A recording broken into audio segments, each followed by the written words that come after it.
ये कहानी कुछ साल पहले 2020 की वसंत छुट्टियों के दौरान घटी थी, जब मैं 15 साल का था।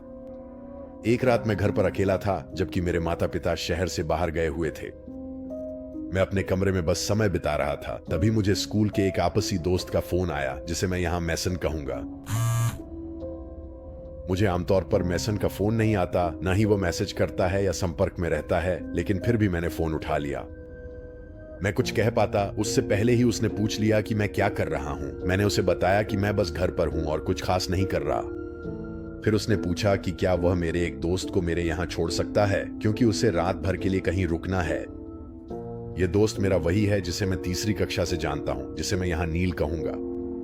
मैंने उसे साफ साफ कह दिया कि मुझे किसी को बुलाने का मन नहीं है और मैं बस अकेले ही आराम करना चाहता हूं। यह सुनने के बाद मैसन ने लगभग मुझसे विनती ही कर डाली कि नील को मेरे घर रुकने दूं। मैं उसकी आवाज में बेबसी महसूस कर सकता था जब वह मुझसे नील को छोड़ने देने की गुहार लगा रहा था। मैं अब भी पहले तो हिचकिचा रहा था, लेकिन फिर मैसन ने कहा कि अगर मैं नील को रुकने दूं तो वह मुझे अपनी वीड पेन इस्तेमाल करने देगा। उसके इतना कहने के बाद मैं मान गया और उन्हें आने के लिए कह दिया। अब जब मैं पीछे मुड़कर देखता हूं तो समझ आता है कि मैं कितना बेवकूफ था जो ऐसी बात से मान गया, खासकर जो आगे हुआ उसे देखते हुए। लेकिन उस समय मैं एक बेवकूफ नशेड़ी था, तो आप क्या कर सकते हैं। नील हमेशा से बहुत मिलनसार रहा है, लगभग बिना किसी रोक टोक के, और उसे इस बात की परवाह नहीं होती कि लोग उसके बारे में क्या सोचते हैं। तो जब मैंने पिछले हफ्ते अपने भाई और दूसरे दोस्तों से सुना कि वह अपनी कक्षाओं में बहुत अजीब व्यवहार करने लगा है, तो शुरुआत में मैंने इस पर ज्यादा ध्यान नहीं दिया।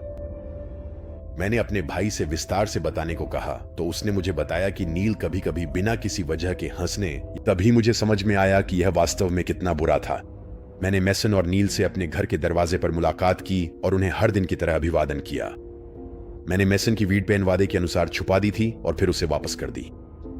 जैसे ही मैसन जाने वाला था, उसने बहुत गंभीरता से नील के कंधों को पकड़ लिया। उसकी आंखों में आंसू थे और उसने उससे विनती की कि वह काम न करे। नील ने उसे खाली नजरों से देखा और लापरवाही से जवाब दिया कि वह समझ गया है। मुझे सच में पूछना चाहिए था कि क्या चल रहा है, लेकिन किसी वजह से मैंने नहीं पूछा, और जैसे ही मैसन चला गया मैंने नील को अंदर आने दिया। मैंने जैसे ही मुख्य दरवाजा बंद किया, नील ने मुझसे सबसे पहले यही पूछा कि क्या घर के सारे दरवाजे बंद हैं। मेरे दिमाग में तुरंत खतरे की घंटी बज गई और मुझे एहसास हो गया कि मैं किसी मुसीबत में फंस गया हूं। मैंने उसे बताया कि दरवाजे बंद हैं और पूछा क्यों। उसने मुझसे दरवाजे चेक करने को कहा, तो मैं उसे मुख्य दरवाजे के पास संकरे गलियारे से ले गया और दिखाया कि पीछे और लॉन्ड्री रूम के दरवाजे दोनों बंद हैं। जब मैंने ये पुष्टि कर दी तो उसने कुछ नहीं कहा और हम कुछ सेकंड तक चुपचाप खड़े रहे।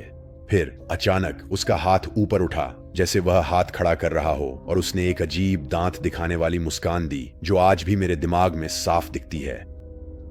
उसने कुछ सेकंड तक हाथ ऊपर रखा, फिर बिना कुछ कहे अपना हाथ नीचे कर लिया। मैंने माहौल को कम अजीब दिखाने के लिए जबरदस्ती एक नकली हंसी हंस दी। फिर नील ने पानी मांगा तो हम रसोई में चले गए। जब मैं फ्रिज से बोतलें निकाल रहा था, मैंने देखा कि वह उस दराज के पास रुका हुआ है जिसमें चम्मच, कांटे और चाकू रखे थे। मैंने देखा कि वह धीरे धीरे दराज खोलता है और एक स्टेक नाइफ की ओर हाथ बढ़ाता है। बिना सोचे समझे मैं दौड़ कर गया, उसके हाथ को पकड़ लिया इससे पहले कि वह चाकू उठा सके, और दराज को जोर से बंद कर दिया। नील ने कोई प्रतिक्रिया नहीं दी और न ही हिला। वह बस मुझे घूरता रहा और ऐसे हंसी निकाली जैसे वह दिखा रहा हो कि यह मजाक था।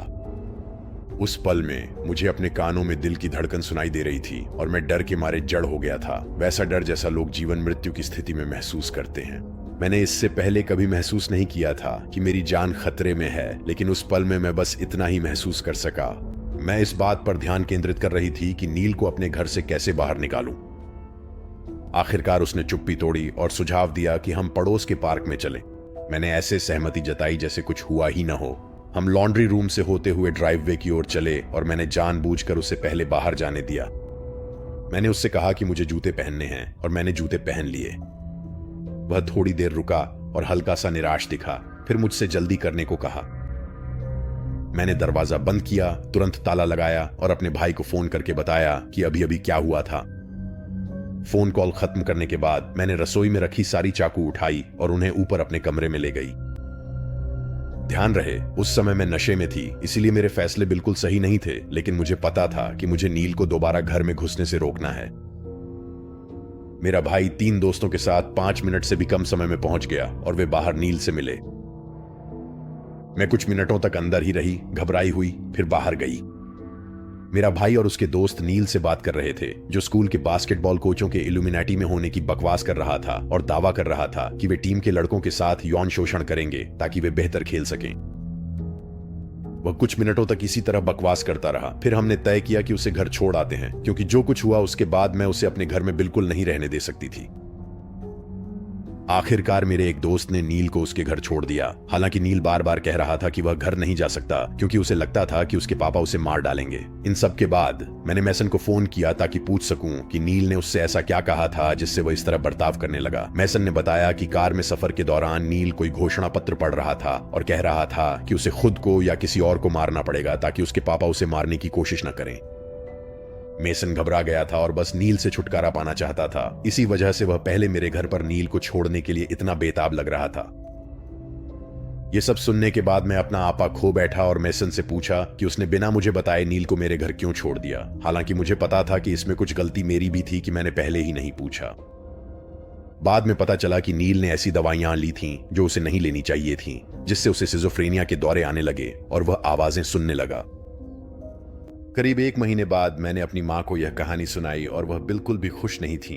हल्के शब्दों में कहूं तो यह कहने की जरूरत नहीं है कि उस रात मैंने कुछ वाकई भयानक होने से बचा लिया, क्योंकि नील के घर में घुसते ही मैं सतर्क हो गया था। और आज भी सोचता हूं कि अगर मैंने रसोई में उस पर ध्यान न दिया होता तो क्या हो सकता था।